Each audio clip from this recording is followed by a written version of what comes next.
好，2026年1月11號今日主日嘅崇拜，而家開始。請聽我讀宣召經文。那創造諸天，鋪張穹蒼，鋪開地與地的出產，賜氣息給地上眾人，賜生命給行走其上之人的上帝耶和華如此說：我耶和華憑公義召你，要攙扶你的手，保護你，要藉着你與百姓立約，使你成為萬邦之光。以賽亞書42章5至6節。跟住咧，我哋咧會一齊認信嘅，我哋同聲誦讀《使徒信經》，預備1、2、3。我信上帝全能的父，創造天地的主。我信我主耶穌基督，上帝獨生的子，因聖靈感孕，由童貞女瑪利亞所生，在本天彼拉多手下受難，被釘於十字架，受死埋葬，降在陰間，第3日從死裏復活，升天，坐在全能父上帝的右邊，將來必從那裏降臨，審判活人死人。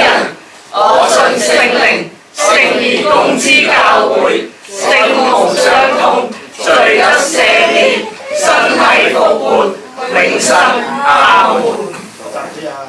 好，咁咧，我哋感謝天父咧，就創造天地啦，又創造我哋，咁又賜下救恩啦。我更加特別多謝主咧，就俾我哋有呢個子女嘅名分。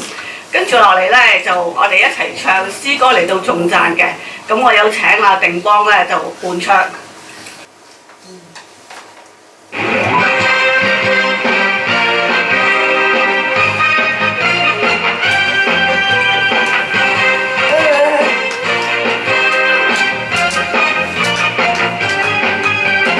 耶和華是我造天與海，屹立到萬世代。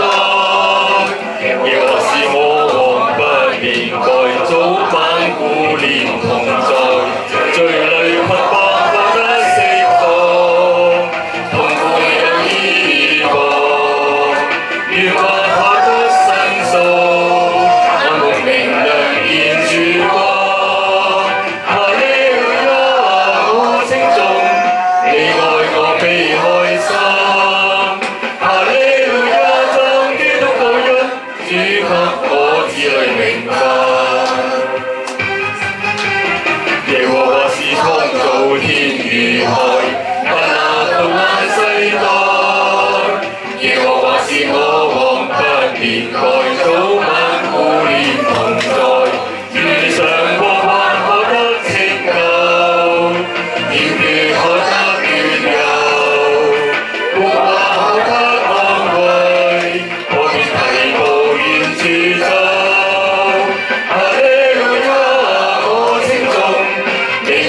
我子女明白，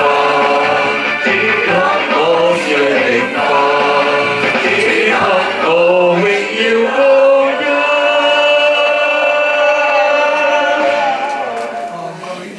感謝主咧，俾我哋有子女嘅名分啦。咁所以我哋叫大家做咩啊？係啦，弟兄姊妹啦，我哋同神有關係，跟住我哋大家一齊崇拜，亦都係有呢個弟兄姊妹嘅關係啦。嚇，咁咧詩篇咧73篇咧25節咧，佢話：除你以外，在天上我有誰呢？除你以外，在地上也沒有所愛慕的。咁樣咧，呢個你咧當然係我哋嘅神啦嚇。跟住落嚟咧，我哋咧就唱一首詩歌，叫做《除你以外》，嚟到讚美我哋嘅神嘅嚇。咁嚟緊係我哋一齊唱《除你以外》。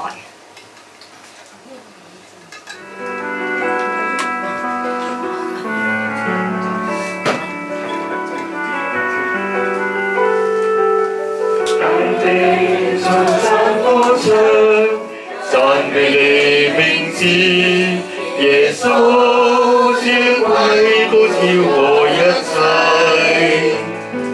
萬眾萬國高唱，讚美你名字，從永遠到永遠，你超過諸天，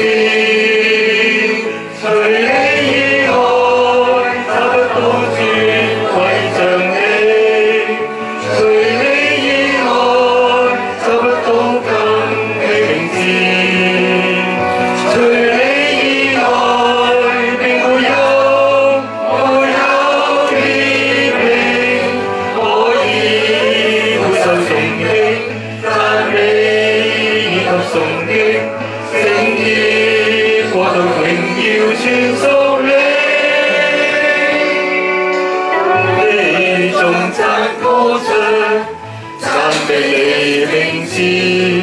耶穌尊貴高超過一切，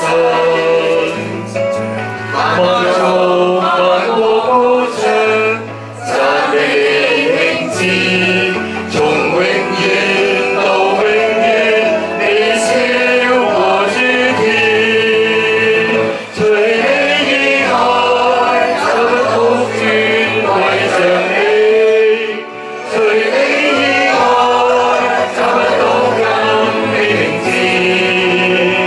除你以外並沒有別名可以配受權柄讚美以及崇敬，聖潔我道榮耀全屬你。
以下係讀經嘅時間。今日嘅經文係以賽亞書44章1至5節。請聽我讀。但現在我的僕人雅各，我所揀選的以色列哦，你要聽，那創造你從母胎裏就塑造了你，又要幫助你的耶和華這樣說：我的僕人雅各哦，我所揀選的耶書崙啊，你不要懼怕，因為我要把水澆灌乾涸之處，把河水澆灌乾旱之地。我必把我的靈澆灌你的後裔，把我的福降給你的子孫。他們要從草中生長起來，像溪水旁的柳樹。這個必說：我是屬耶和華的。那個也必以雅各的名稱呼自己。另一個必親手寫上：我是屬耶和華的。並且要以以色列的名字替自己命名。今日咧就係張卓麟牧師咧會為我哋證道嘅。咁今日嘅講題係身份的確認。將時間交俾張卓麟牧師。好，大家午安啊！係有邊個覺得咧？你正話唱呢首歌咧，我咁快舉手都未問問題。我今次做出嚟嗰時喺屋企咧，我開始咧就我住喺將軍澳嘅，我屋企咧我要戴冷帽啊、頸巾嘅喺屋企裏邊啊。咁你出嚟嗰時咧都係嘅，哇！真係好凍。但我發覺嚟到呢度咧，其實正話喺街咧都有少少涼嘅，但係嚟到回星谷呢個地方咧就充滿即係溫暖。所以咧，我隨手我冇啦，除咗個頸巾啦，同埋個外套，即係阿司長咧更加犀利咧，着短袖衫嘅真係，唔使坐低嘅。哇！呢度真係好溫暖啦，係咪啊？我可以再唱一首咁激勵嘅歌咧，就會流汗㗎啦。同埋咧，我哋咁好嘅歌聲啊，可以係咪？較低啲啊！較低少少。凍出聲啊咁樣。咁咧其實咧呢幾日嘅天氣真係幾凍下嘅，係咪啊？大家會唔會覺得都幾凍下？其實咧，凍嘅天氣咧，我着多啲衫好自然嘅，同埋天氣咧都會令到我哋咧，即係有啲嘅轉變。你喺唔同嘅環境，好似嚟到呢度咧，就可以唔需要着到咁多衫啦。呢度好溫暖。你可能一陣間你走嗰時咧，黃昏啦，或者翻到去你住嘅地方咧，可能都好凍，你係會着翻多啲衫。唔同嘅環境咧，有唔同嘅轉變，甚至有啲唔同嘅環境咧，有唔同嘅身份嘅轉變嘅。俾大家，你有冇曾經咧，因為有啲嘅轉變而你嘅身份都唔同咗咁樣啊？我咧就退咗休之後咧，就係一個咩話退休嘅牧師啦咁樣。咁我有陣時咧有機會咧去到一啲第一次去嘅教會講道嗰陣時咧，通常啲同工啦或者預先問我嘅阿牧師啊，我哋到時咧，因為通常你去到嗰間教會咧，第一次去咧都會介紹下你噶嘛，係咪啊？我會點樣介紹你好啊咁樣？我話點樣介紹我？佢退休嘅牧師咯咁樣。你有冇試過嚟你教會講道嘅牧師做退休嘅牧師啊？牧師唔會退休。牧師嗱，牧師唔會退休嘅，終身嘅。我曾經喺喺同啲朋友街坊，我諗佢都未信耶穌嘅。我話我都係一個退休牧師，乜牧師又退休嘅咩？佢好一世。你咁就一世。其實喺職位上邊啦，咁我職位上邊可以係一個退休咁，可能牧師嘅呢個嘅身份咯，可能係呢個身份咧係冇得退休嘅。咁所以咧介紹我嘅同工咧，通常咧佢就唔會乜張卓麟退休牧師，佢硬係覺得有問題嘅。退休仲出嚟。咩退而不休啊？梗係加多幾個字去介紹我嘅。咁咧硬係覺得咧好似即係就咁講退休咧，唔能夠代表呢個牧師嘅身份，又係好似即係唔知係咪咁樣咧啫？淨係講退休唔得嘅，有啲身份咧，其實咧我哋真係點講啊？係冇得改變嘅。有啲身份咧，其實咧係呢個身份咧係絕對咧係要去唔單止你自己，你身邊嘅人，甚至人對你咧係一個好認定嘅。今日咧我哋睇呢個2026年第一次回星基督嘅崇拜，希望咧就一年嘅開始啦，其實都唔係嘅，可能你返教會已經開始咗另一個崇拜啦。我哋確認下我哋嘅身份好唔好啊？你有冇咩身份啊？係舉手講啊！我哋係耶穌嘅兒女。耶穌嘅兒女，哇係咪好嘢啊？邊個係耶穌嘅兒女嘅舉手？哦係真係。未舉手啲，因為佢啱啱喺度瞓緊覺啫，佢黑緊啫。佢都係㗎，其實佢係㗎啦嚇，係㗎啦，我知道佢係㗎。可以舉腳嘅，係啊，你唔舉手都可以舉腳嘅。你中意點樣表達都得嘅。哇！呢個係其實咧，你已經講咗我今日要講嘅身份㗎啦，其實可以講完㗎啦。坤係你咁就唔得啦，因為咧阿舉腳係啦，阿陳君舉腳。哇！呢個身份咧真係好緊要嘅。嗱，確認身份，我哋正話讀嘅經文咧，呢班人咧就喺度確認緊佢嘅身份啦。佢點樣確認嘅？確認咧其實都係一個過程嚟嘅。你信耶穌唔係一出世就信耶穌嘅係咪啊？其實某啲人咧，好似我咁咧，我梗係唔係，我啲仔女咧就話佢哋信二代啦咁，但係都唔係嘅喎。佢要佢自己去確認呢個身份嘅，唔會因為咧阿爸係牧師，你係即係出世就係神嘅兒女，都唔會嘅。我哋今日啱啱所讀嘅經文，我哋嚟緊咧就會4節睇下好冇啊？第一節經文係講咩嘅？好，咁咧我哋讀第一節先好嘛？第一節我哋再讀一次，因為正話係主席幫我哋讀啊嘛，係咪啊？唔得嘅，我哋聖經要自己讀嘅。我哋讀下第一節先嚇，預備起。但現在我的僕人雅各，我所揀選的以色列啊，你要聽。哇，係一節嘅第一節開始經文頭嗰3個字係咩啊？但現在，通常呢3個字講得出嚟嗰陣時候，唔係而家係咪前邊有啲嘢講緊，以至咧要喺而家咧要唔同咁嘅講法，係咪啊？會係嘅喎。如果係咁咧，我哋要睇下前邊講咩啦。睇聖經一定要睇前文後理嘅。前邊係講緊乜嘢咧？講緊乜嘢啊？我讀俾大家聽。44章第一節嘅前面梗係咩啊？43章啦，43章講咗等於冇講係咪？咁樣咧，我哋就要讀下啦。讀下係乜嘢啊？43章25到28節。有一節經文咧，記得上次咧都講過嘅，睇下大家記唔記得嚇？佢話：唯有我為自己嘅緣故塗抹你的過犯，我也不再紀念你的罪。講過嘅一節經文真係好好啊！上帝咧用佢自己為咗自己咧去塗抹我哋嘅過犯，但跟住講乜嘢啊？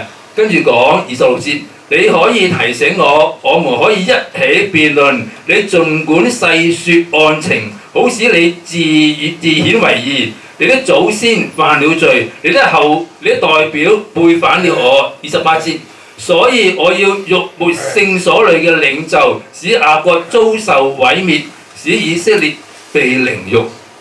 原來呢度講緊呢一班要確認身份嘅人呢，其實呢。佢哋同上帝嘅關係咧，根本就好差好差嘅。根本咧，佢哋咧由始至終咧，同上帝嘅關係咧，都係聖經講到佢哋嘅祖先犯罪啦，佢哋嗰班領袖咧亦都係唔聽神嘅話啦，所以咧以色列人猶大國要滅沒，冇咗自己國家，國破家亡，甚至咧。以色列咧都要被凌辱，因為咧做咗奴隸啊！哇！呢個情況咧根本就係某程度上邊一個國家一個民族去到一個咁嘅處境咧，佢可以話咧完全冇晒任何嘅身份嘅，冇晒任何嘅存在嘅價值嘅。奴隸咧根本就係冇一個嘅存在嘅身份喺度嘅，即係個奴隸咧就好似一個貨物咁樣嘅，冇咗國家，冇咗乜都冇。但係喺呢度，上帝話：我哋剛才所睇嘅經文提醒呢班嘅所謂冇身份嘅人，佢點樣啊？但現在我的僕人雅各，我所揀選嘅以色列，你要聽。雖然人係好唔聽話，人咧始終咧係真係，即係嘅以色列人咧點樣形容啊？硬著頸項嘅，死性不改啊！但係聖經話。雖然以色列人神嘅選民改，但係上帝冇改變，上帝要重新確認佢哋嘅身份，重新咧要佢哋聽啲乜嘢啊？聽你今日有冇人同你講過説話要你聽㗎？笑有啊！除咗而家咧，正話今朝早咧有冇人要你聽佢講説話㗎？有冇啊？有嘅嗬。聽講道啦，係咪啊？係咪啊？有冇人咧要提你？即係今日出嚟咧着多件衫啊？有冇啊？冇啊，係咪？有嘅嗬。同你講嘢嘅人咧，總要會同你有啲嘅關係嘅。同你講嘢嘅人咧係要點樣啊？要提醒你嘅。同你講嘢嘅人咧，同你有關係，喺呢度聖經所講呢度嘅關係係一個要重新確定身份嘅關係。44章1節開始，上帝就要呢班雅各同埋以色列係神所揀選嘅子民，你要聽神嘅説話。聽神嘅説話喺2026年，我相信我哋真係要學習咧，好專心，好經常。正話我哋阿華明，明華係啊，明華，華唔調轉嚟講先，打明華你喎，你話明華你個名係咪咁嘅意思啊？即係當堂醒咗你。明華明明係話俾你聽嘅係咪啊？你有冇聽到先？有啊，係啦，嗱，明華呢個名咧唔係淨係明華用噶，知唔知啊？你哋每個人都要用噶，係咪啊？明明係同你講嘅。你要聽住咯嚇，而家就要聽住啦嚇，唔緊要，佢哋都會聽到嘅。聽乜嘢啊？第2節，我哋又一齊讀下好冇啊？第2節呢節好緊要啊，真係。那創造你從母胎裏就塑造了你，又要幫助你的耶和華這樣說：我的僕人雅各啊，我所揀選的耶書崙啊，你不要懼怕。每次講到咧，你都要做下回應功課嘅。呢度有幾多個你字啊？碌大讚，幾多個你字？4個係啦，有4個你字喎。哇！你乜嘢啊？創造你，仲有乜嘢啊？塑造你，幫助你。你不要懼怕。頭嗰3個先啦，頭嗰2個先啦，不如塑造你、創造你、塑造你、幫助你。哇！咩叫做創造你啊？呢度講當上帝要同呢班人講嗰陣時咧，上帝介紹自己創造你啊，創造你嗰個同你講嘢喎。你係被創造㗎。回聲哥弟兄姊妹，你知唔知啊？你望下你隔離嗰個，咦？原來你係神創造啊！真係靚仔又靚女啊！你係被創造，即係意思咩？即係你冇得揀，係咪啊？因為你被造啊嘛，係咪啊？你即係你冇得揀噶咯喎，好似冇得揀啊！哎呀，我哋中意揀嘢噶嘛，點會冇得揀啫？如果俾你揀，你想唔想而家嘅你啊？諗下先啦。不過上帝創造你，雖然你係冇得揀。但係原來你係獨一無二嘅，會唔會啊？上帝會唔會整咗另一個凱兒出嚟啊？你有冇見過另一個凱兒出現啊？未見過係咪啊？唔會見到嘅。就算孖生都會有唔同啦，係咪啊？孖生都有啲嘢唔同㗎。你望下，我舊以前有個孖生姊妹，初嚟嗰時，分唔開，點望下咧，好容易認啫，其實都。你係獨一無二嘅。你係上帝創造，即係意思精心設計嘅，係咪啊，弟兄姊妹？今日咧好多嘢都好先進嘅，我哋又用手機係咪？咩智能機械人咯，嗬？係嘛？咦？而家坐你隔離嗰位係智能機械人咁樣，好冇啊？有啲恐怖啊，我覺得。智能機械人點好都好啦，一係做到好似你咁樣都好啦，或者做到好得，佢能唔能夠代替上帝所創造嘅人？唔能夠。智能機械人係人所做嘅，係咪啊？但係邊個係做智能機械人嘅人啊？係上帝嘅。所以智能機械人都同上帝冇關係㗎，知唔知啊？只有你先至同上帝有關係嘅，你係上帝所創造嘅弟兄姊妹，先啲弟兄姊妹，你係上帝所創造，上帝按照佢嘅心意，按照佢嘅形象樣式，有啲人緊形象樣式，按照神嘅公義同埋慈愛去創造嘅，你係唔會無端端出嚟㗎，你唔會，你講得坦白啲，你唔係多餘㗎，你唔係多餘嘅。你嘅存在係好緊要。第二個方面係咩啊？從母胎裏邊去塑造你喎。哇！第一個身份就係你嘅身份係上帝所創造嘅。你嘅身份係上帝喺母腹裏邊咧就去創造你嘅啦，就去塑造你嘅。咩叫母腹塑造啊？我哋每個人咧，我諗我估計啦嚇，應該除咗亞當同夏娃之外咧，佢哋未經過十月懷胎咧，其他都會經過十月懷胎，係咪啊？我個仔咧就早1個月嘅，我唔知點解要早1個月出嚟啦。無論佢早幾多都好啦，佢都係阿媽個肚裏邊咧。哇！你知唔知啊？一個嬰孩喺媽媽嘅肚裏邊被塑造咧係好精心嘅設計嚟嘅，即係每一樣嘢都係經過好細微嘅塑造嘅。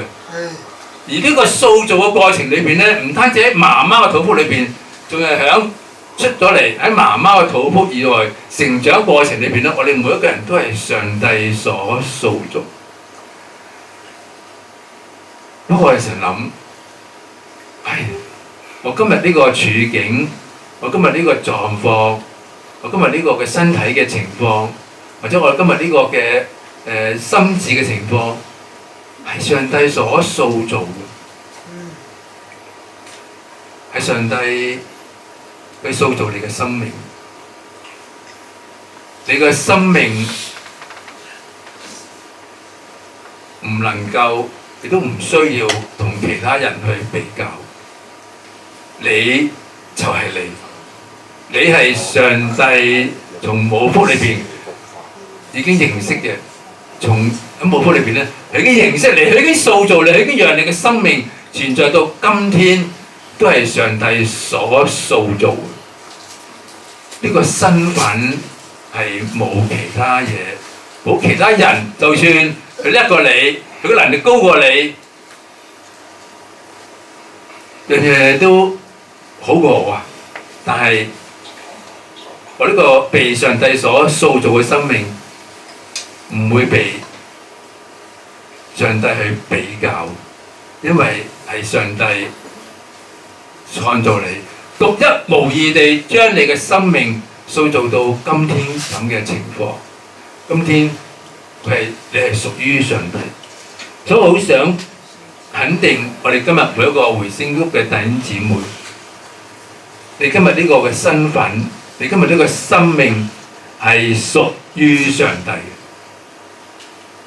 嘅，係上帝所擁有嘅，因為佢創造你，佢亦都塑造你。而呢個創造同埋塑造咧，喺上帝嚟講咧，聖經話咩？我又要第三個你係咩？又要幫助你，即係你呢個生命，每一個人幾多個人，佢都唔可以離開上帝嘅幫助。我形容呢個幫助咧，就好似一個貨物，一個點講啊？一個原裝嘅貨物啊，佢有一個保養期嘅。呢個保養期咧係應該話冇保養期嘅，因為咧佢係所有嘅裏邊嘅機件，所有裏邊嘅任何一樣嘢咧，都係上帝所保養嘅，係上帝所幫助嘅，係上帝永遠嘅喺當中隨時嘅幫助嚟嘅。所以回聲屋弟兄姊妹，你呢個生命，你今日呢個生命，無論係幾困難都好啦，無論係點樣要面對一切都好啦，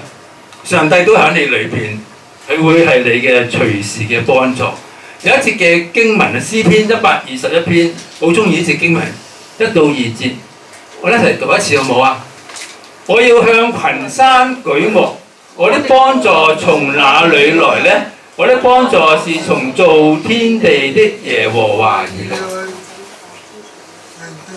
弟兄姊妹，你生命裏邊今日所需要嘅一切嘅幫助，可能我哋都會需要人嘅幫助，需要姐姐同你一齊嚟，需要父母，需要好多人嘅幫助。但你嘅真正唯一永遠嘅幫助係由邊度嚟啊？係由耶和華而嚟嘅，係從造天地嘅耶和華而嚟嘅，係造天地嘅耶和華而嚟嘅，唔係普通嘅幫助，唔係短暫嘅幫助，唔係有能力嘅幫助，係完全係任何我哋生命裏邊所需要嘅，都由呢位嘅上帝你所揀選而幫助你。經文裏面提到，特別提到有一個嘅內容。經文提到話咩啊？這樣說，我的僕人啊，我所揀選嘅耶書崙啊，你不要懼怕。第4個禮物，你唔好懼怕，因為喺個過程裏邊，我哋生命裏邊好多嘢咧，我哋都會擔心。但係呢個特別提到有一個嘅名稱嘅，有一個身份叫咩啊？耶書崙，我成日讀唔到個崙嗰個字嘅啫。耶書崙呢個咩字嚟㗎？呢個意思有一個意思係叫做正直人啊。正直人嘅意思，其實呢個正直人呢個就係指以色列。呢個以色列呢個本身嘅意思，正直意思咧係上帝幫雅各去改嘅。如果我哋睇聖經，係改做咩？以色列，而希望呢個嘅人，呢個嘅身份能夠成為咧見證上帝嘅身份。但係以色列做唔做到啊？以色列做唔到啊！佢做唔到，佢甚至咧唔能夠去見證上帝。但係上帝今日佢你唔使怕。你唔使懼怕，因為咧雖然我哋有人話咩天不怕地不怕，但係通常講呢句説話嘅人咧喺度怕緊係咪啊？佢即係怕嗰先講呢句説話。但係聖經都讓我哋去知道，神話你要聽啊！你不要懼怕。回心嘅弟兄姊妹，原來上帝要我哋成為佢所揀選嘅，真係能夠代表佢身份嘅，好似你所講嘅。以色列真以色列，一個咧屬於上帝，一個正直，一個屬於上帝嘅人，佢叫我哋不要懼怕，因為佢係嗰位我哋隨時幫助嘅上帝。縱然我哋嘅生命好似乜嘢啊？聖經度所講，我哋一齊讀下第3節啦。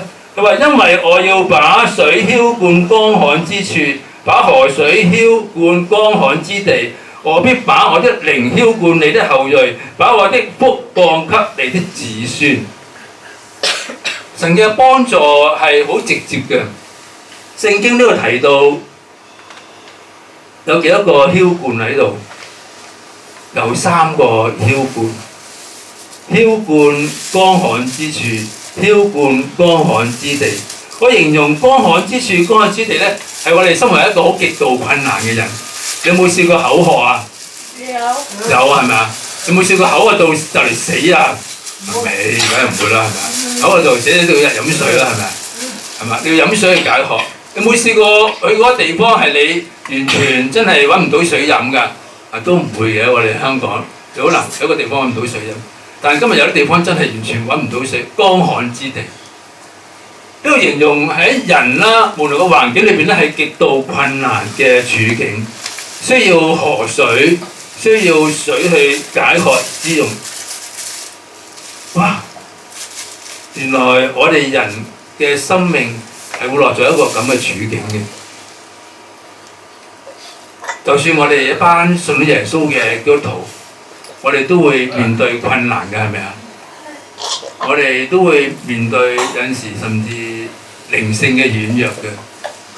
我哋會唔會做錯嘢啊？會啊！嗬！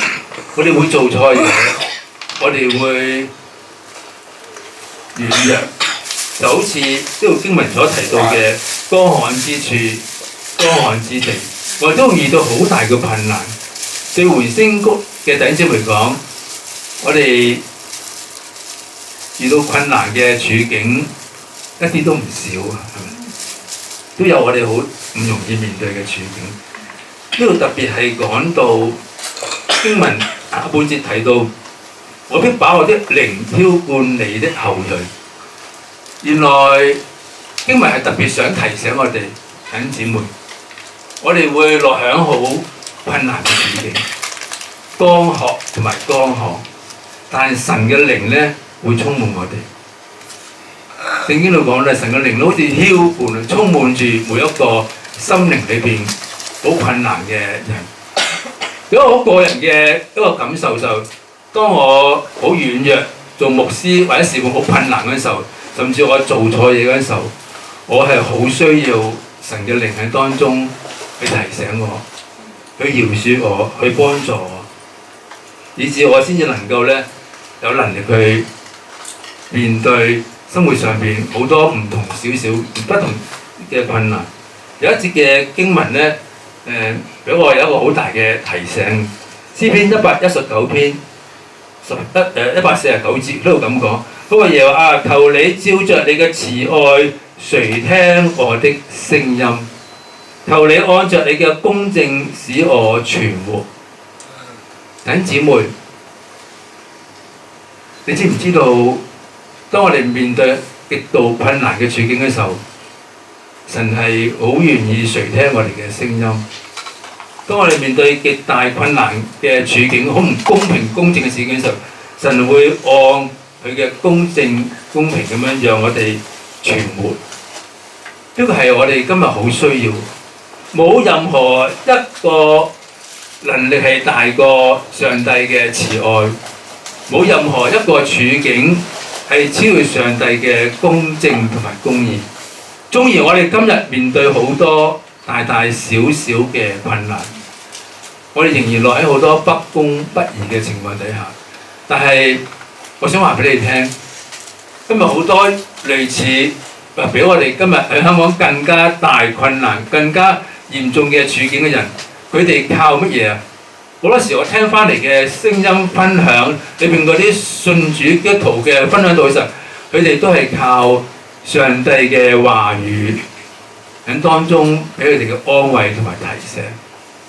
唯有神嘅慈愛先至叫佢哋喺極度感到沮喪啊、冇愛嘅處境裏邊咧，經歷神嘅愛。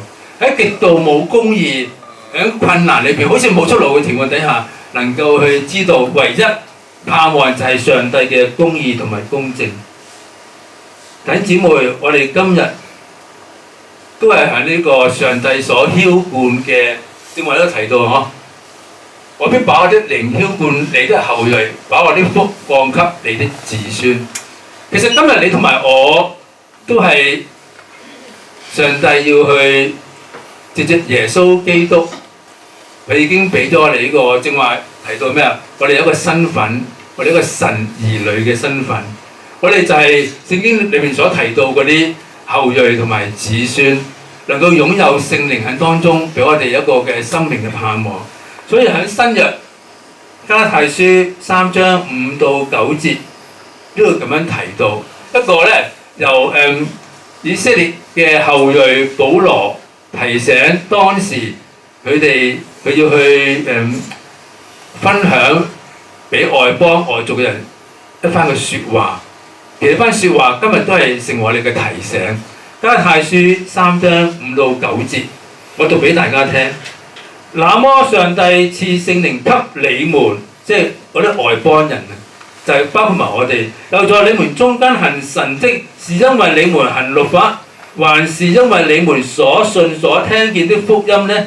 正如亞伯拉罕信上帝，這就算為他的義。所以你們要知道，有信心的人就是亞伯拉罕的子孫啊！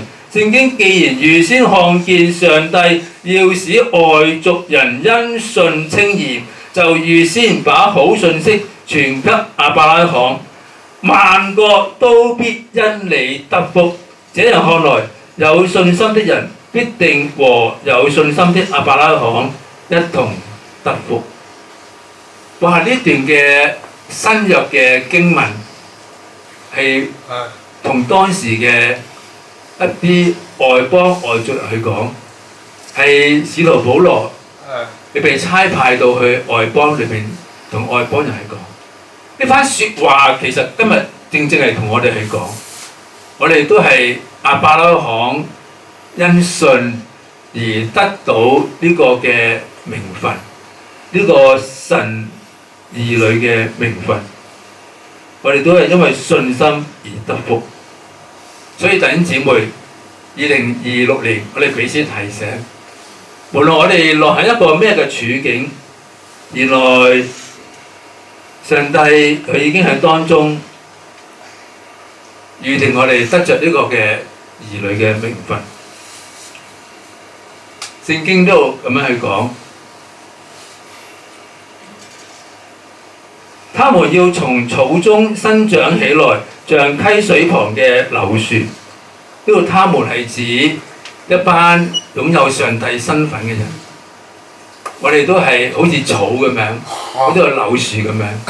草蜜柳樹係啲好弱嘅植物嚟嘅，相對於當時嗰啲柏樹啊、松樹啊，哇，好微弱。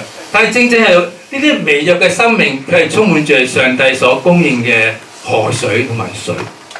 所以去到聖經嘅最後一節第5節，我哋一齊去讀下呢節嘅經文啦。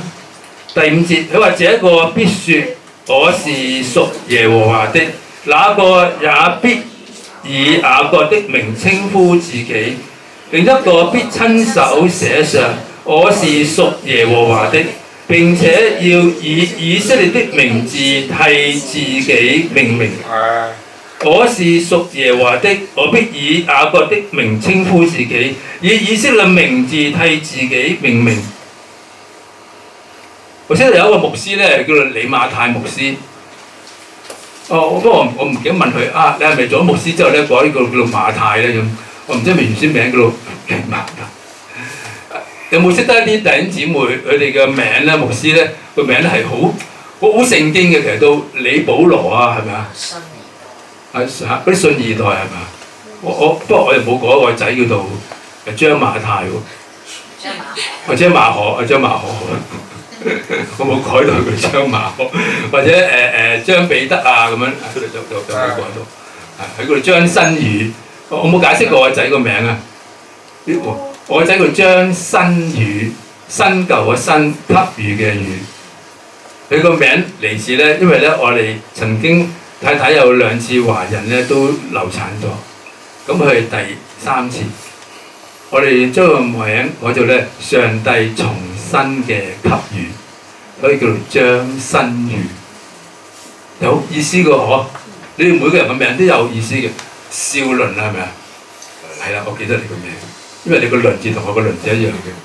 係少係咩啊？預兆嘅兆。預兆嘅兆，哇！少倫嘅名係咩意思啊？有好嘅兆頭，我個女個名叫做張心怡，好容易記得，好容易明白係咪？佢係少少心意，唔成敬意嗰個心意。係我哋咧仲未預備好嗰時咧，上帝就醒我哋嘅，就係上帝嘅心意，所以叫做張心怡。真係咁嘅名嚟㗎，唔係講啲笑話。你知係嘛？無心意。明華都係啦，係咪？係咪啊？原來我哋嘅每個人個名咧都有意思㗎嗬。不過你不至於咧就改咩馬太啊、馬可啊咁樣都唔係。不過無論你點樣改都好啦，你個名係點樣咧？聖經都度咁樣去咯，都係咩啊？我是屬耶和華。呢個經文重複係我是屬耶和華嘅。無論你叫唔叫做雅各都唔好意思，同你講個名咩祝靈就更加啦，夠晒祝嘅靈性啦，係咪？祝咧係掌管祭祀的人。掌管祭祀。即係廟祝咁㗎。廟祝。廟祝都係掌管祭祀㗎。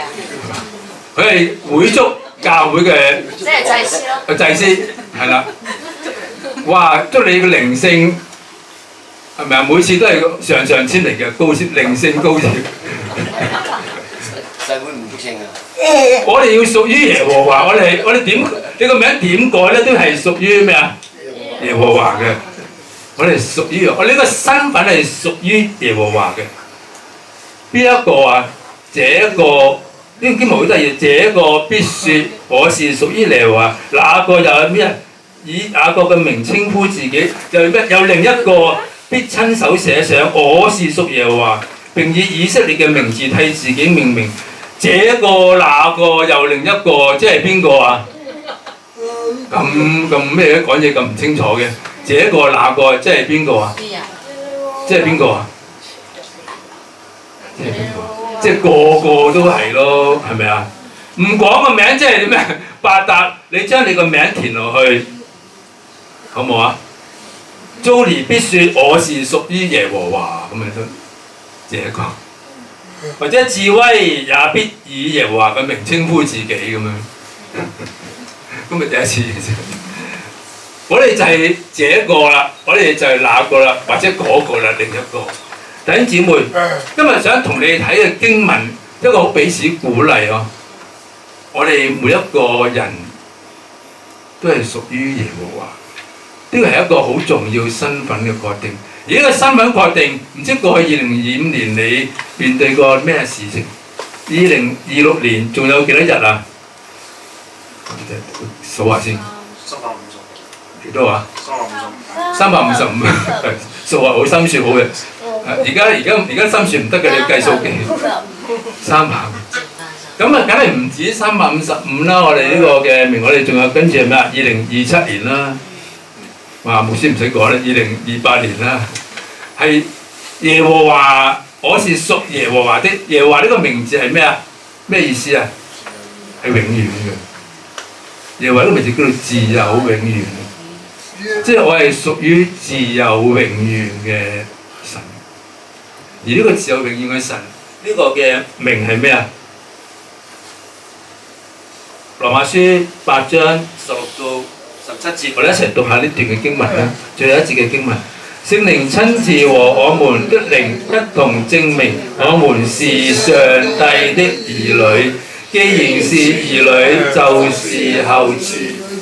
是上帝的後嗣，也和基督一同作後嗣。我們既然和他一同受苦，就必和他一同得榮耀。所以正話講咗咩話？神嘅兒女都係講完㗎啦，都係最尾就係講呢個答案。我哋都係上帝嘅兒女。所以正話主席有分享話，我哋叫做咩？弟兄姊妹啊，名分係嘛？指你個名分，我哋叫做弟兄姊妹，陳君弟兄，我哋都係屬於上帝喺榮耀嘅兒女。我哋一陣間會聖餐，我哋會一同我哋嘅主一齊受苦。不過就我哋嘅耶穌已經代替咗我哋釘十字架。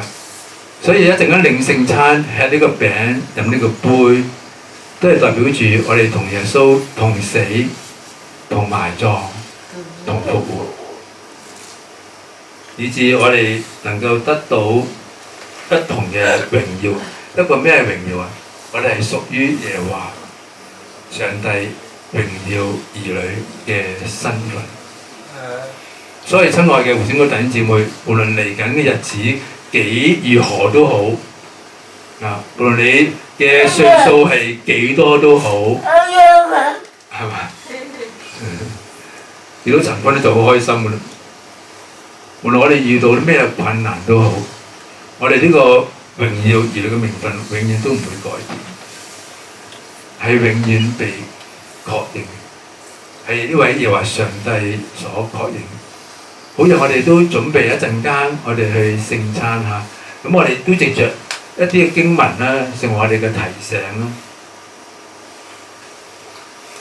哥林多前書11章23到26節，我哋一齊去誦讀一段嘅經文，成為我哋去一陣間預備去飲呢個杯，係呢個餅嚇。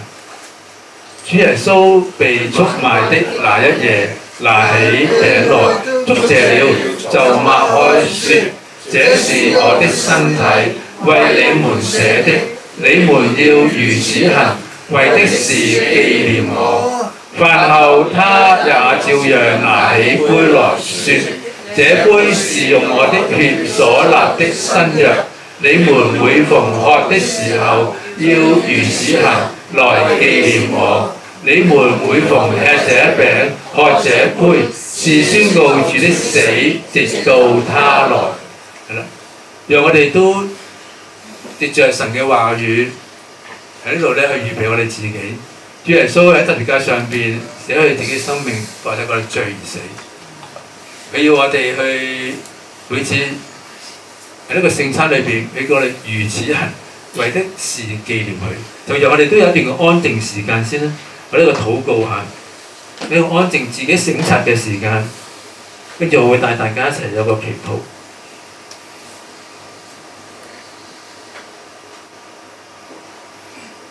我哋一齊同心禱告，係我哋嘅主，我哋嘅神，我哋嘅耶和華上帝，永遠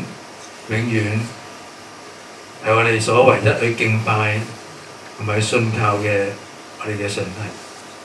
我哋知道我哋今日呢個生命，呢個身心靈整個嘅呢個嘅生命，都因着你所差派嘅愛子耶穌基督為我嘅罪喺十字架上邊，以致我哋嘅罪得到赦免，你嘅寶血潔淨我哋，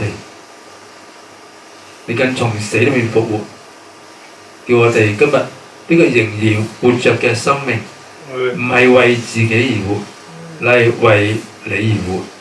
所以我哋今日我哋呢個嘅生命，呢個身軀，呢個心靈，我哋冇任何嘅嘢可以誇，我哋唯有誇就因為我哋唔可以去靠自己，我哋誇我哋嘅，甚至誇到嘅軟弱，因為喺人嘅軟弱裏邊會見到神你嘅榮耀同埋你嘅大能。就願我哋嘅主，你嘅榮耀同埋你嘅大能，將喺我哋每一個回聲谷嘅弟兄姊妹裏邊，讓我哋生命活得更加豐盛。一陣間我哋會喺呢個餅飲呢個杯，就讓我哋呢個嘅已經屬於你嘅呢個嘅身體，呢個靈性，藉著呢個餅同埋呢個杯，成為我哋去等候主你再來嘅日子。主多謝你，聽我哋禱告，奉主名求。好，弟兄姊妹，我手上邊呢個餅係代表住耶穌基督嘅身體，係為我哋每一個人去擘開。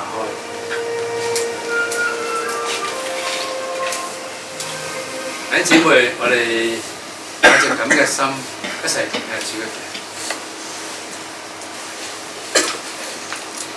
我手上邊呢杯葡萄汁係代表住耶穌基督喺十字架上面所流嘅寶血，為要成就永遠唔改變嘅事。弟兄姊妹，每次聖餐我哋飲吃主嘅餅飲杯嘅時候咧，其實真係都係一個恩典，因為咧我哋可以一齊咧去共見證上帝嘅恩典，一齊咧去等候主嘅再來。呢個係上帝我哋回聲谷嘅弟兄姊妹嘅恩典，讓我哋帶住咁嘅心上嚟領受。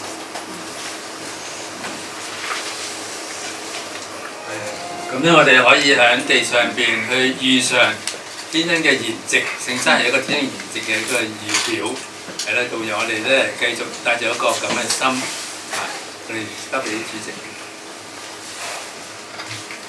多謝阿張牧師咧，就用頭先剛才嗰個講道嘅信息澆灌咗我哋，咁我哋係咪冇咁 dry 嚟㗎？食埋聖係啦，領埋聖餐咧，更加充滿力量啊，係咪啊？有力量咧，我哋咧就唱一首回應詩歌，咁呢一首回應詩歌咧就叫做揀選。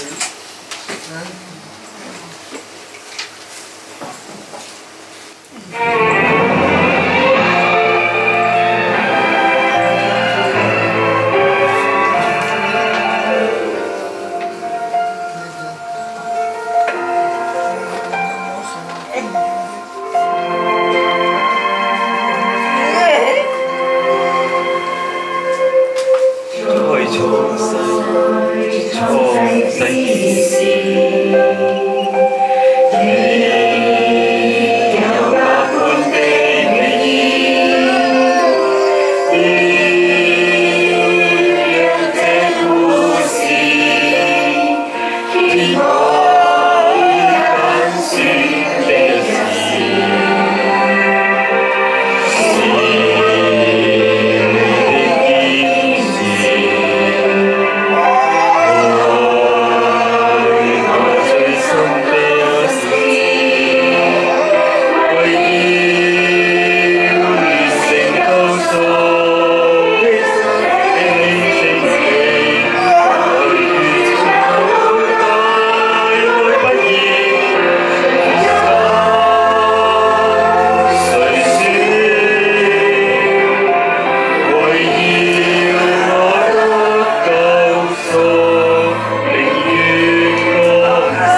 係奉獻嘅時間啊！咁有請聯哥同我哋收奉獻，咁弟兄姊妹都預備。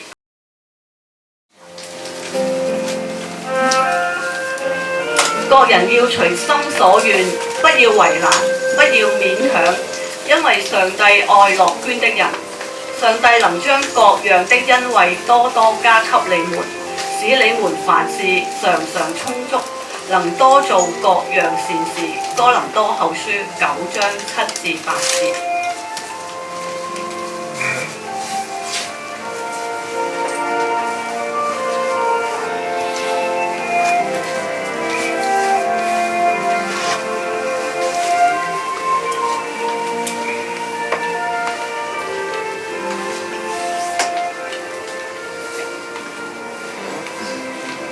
低頭為獻金祈禱，親愛天父，多謝你讓我哋能夠一齊參與奉獻，願主你都悅納我哋微小嘅金錢，都可以用喺主你嘅福音工作上邊。我哋祈禱奉主名求。最後就祝福請張卓麟牧師。